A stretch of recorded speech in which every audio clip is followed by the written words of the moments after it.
10월 19일 월요일입니다. 아침 기도 시간에 하나님께서 저희들에게 주시는 말씀은 요한복음 12장 34절에서 43절까지의 말씀입니다. 제가 봉독하며 또 함께 상고하실 때에 성령님께서 형제자매 여러분들과 또 저에게 함께 하시기를 바랍니다. 이에 무리가 대답하되 우리는 율법에서 그리스도가 영원히 계신다 함을 들었거늘 너는 어찌하여 인자가 들려야 하리라 하느냐? 이 인자는 누구냐? 예수께서 이르시되 아직 잠시 동안 빛이 너희 중에 있으니 빛이 있을 동안에 다녀 어두움에 붙잡히지 않게 하라.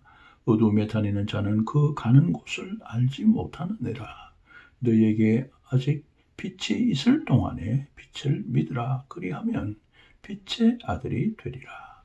예수께서 이 말씀을 하시고 그들을 떠나가서 숨어 쉬니라.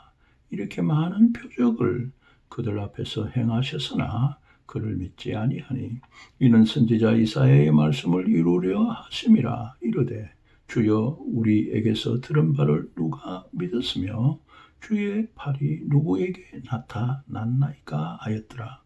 그들이 능히 믿지 못한 것은 이 때문이니 곧 이사야가 다시 일렀으되 그들의 눈을 멀게 하시고 그들의 마음을 완고하게 하셨으니 이는 그들로 하여금 눈으로 보고 마음으로 깨닫고 돌이켜 내게 고침을 받지 못하게 하려 함이라 하였음이더라. 이사야가 이렇게 말한 것은 주의 영광을 보고 주를 가리켜 말한 것이라.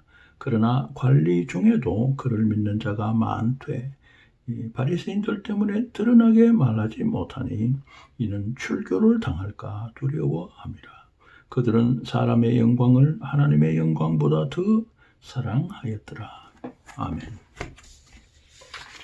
이 6월절이 며칠 앞으로 다가온 가운데 수많은 순례객들이 예루살렘 성전을 찾아서 문전 성시를 이뤘습니다.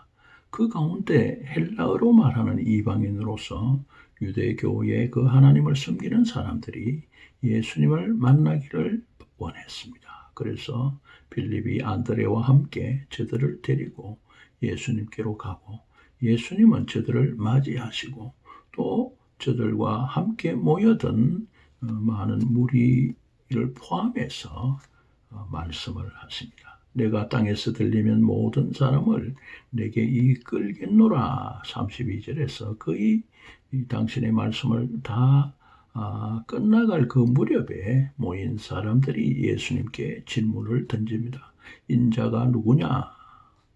저들이 성경을 통해서 아는 메시아는 영원히 계시는 분인데 어찌 예수는 인자가 들려야 하리라고 말하느냐? 도대체 너는 누구냐고 반문하는 것입니다. 저들이 생각이 틀린 것은 아니지만은 그러나 저들이 한 가지 몰랐는 것은 저들이 바라는 그 장차 오실 메시아는 십자가에서 고난을 당하시고 죽으시고 그 이후에 다시 사신 다음에 영원히 사시는 메시아인 것입니다. 한마디로 저들은 아직 예수가 누군지 잘 알지 못하는 것입니다.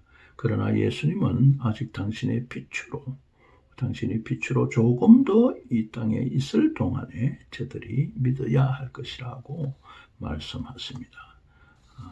이후에 예수님은 저들과 성전을 떠나시고 한적한 곳으로 피하십니다. 이 점에 복음서의 저자는 이한 그 해설이 곧 오늘의 말씀으로 이제 나타나는 것입니다. 무리들이 그동안의 예수님을 어떻게 맞이하였는가? 예수님은 복음서의 시작에서부터 당신이 누구신지 친히 말씀하시고 또 표적으로 말씀해 오셨습니다. 가나의 혼인잔치에서 물을 변하여 포도주로 만드시고 또 4장에서는 왕의 신하의 그 아들을 먼 거리에서 고치셨고 또 5장에서는 이 베데스다 가의 지체 마비 환자를 고치시고 6장에서는 오병이어의 표적과 또 물리를 걸으셨고 11장에서 이제 죽은 나사로를 살리시는 그 표적을 행하셨습니다. 물론 9장에서는 소경으로 난 자의 눈을 뜨게 해주셨고, 마지막으로 예수님께서 이 죽은 나사로를 살리시는 표적으로서 이제 표적을 다 행하셨지만은 저들은 여전히 감감하였던 것입니다. 물론 이 표적을 보고 믿는 표적 믿음을 가진 사람들이 들어있긴 했더랬습니다. 그러나 대체로 이 복음서의 머릿말과 같이 자기 땅에 오매 자기 백성이 영접하지 아니하였다는 것이 전체적인 분위기였던 것입니다. 복음서의 이 저자도 오늘 이 본문에서 예수님께서 많은 표적을 행하시고 또 저들 앞에서 친히 말씀하셨지만은 또 저들이 예수를 믿지 아니한 것을 주목하고 그 이유를 생각하는 것입니다. 그 이유를 구약 성경에서 찾았습니다. 이사야서 53장 1절과 6장 9절 10절의 말씀에서 그 이유를 발견합니다. 주여 우리에게서 들은 바를 누가 믿었으며 아무리 증거해도 믿는 귀와 마음이 열려져 있지 않았다는 것이죠. 너희가 듣기는 들어도 깨닫지 못할 것이고 또 보아도 알지 못한다. 이 백성의 마음을 둔하게 하여서 그들의 귀가 막히고 눈이 감기게 하라. 이런 말씀입니다. 나를 보내신 아버지께서 이끌지 아니하시면은 아무도 나에게 올 수 없다고 예수님께서 친히 6장 44절에서 말씀하십니다. 그러면 아버지께서 이끄는 자는 누구인가 하는 것입니다. 먼저 3장 21절에서 말씀하시는 바 오직 진리를 따르는 자인 것입니다. 또 3장 3절과 5절에서 하늘로서 거듭난 자, 즉 물과 성령으로 난 자입니다.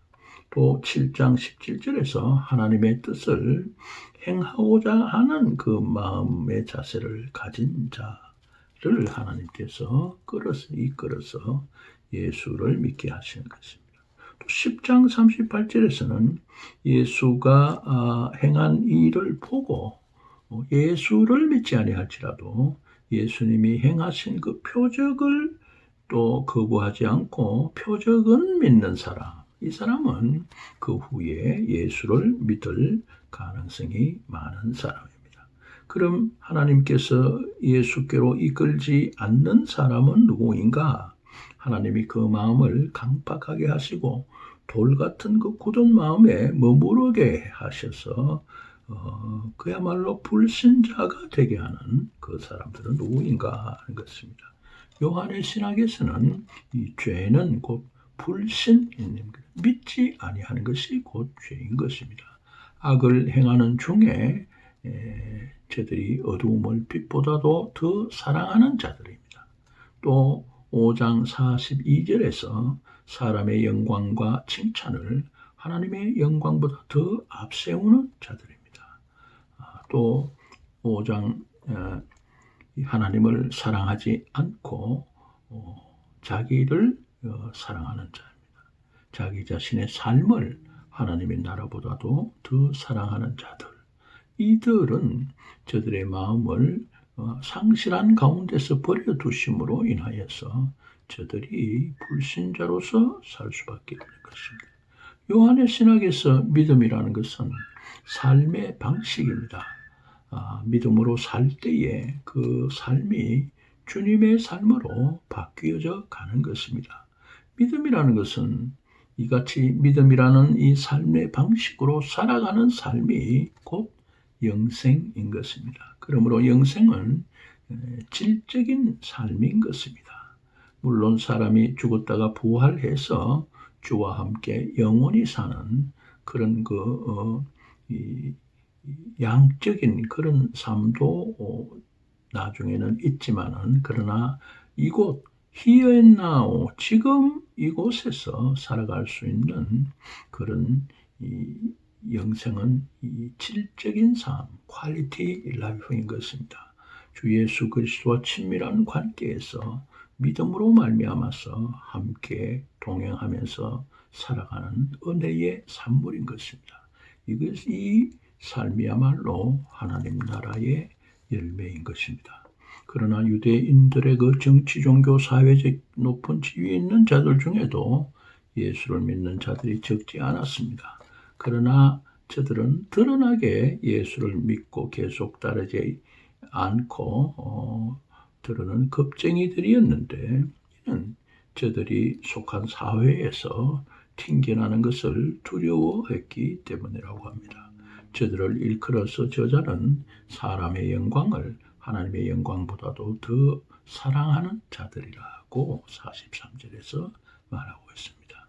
저들은 자기의 생명을 사랑하는 자로서 그 생명을 잃어버릴 수 있는 사람들인 것입니다. 10월 20일 화요일 요한복음 12장 44절에서 50절까지의 말씀을 함께 상고하시겠습니다. 샬롬.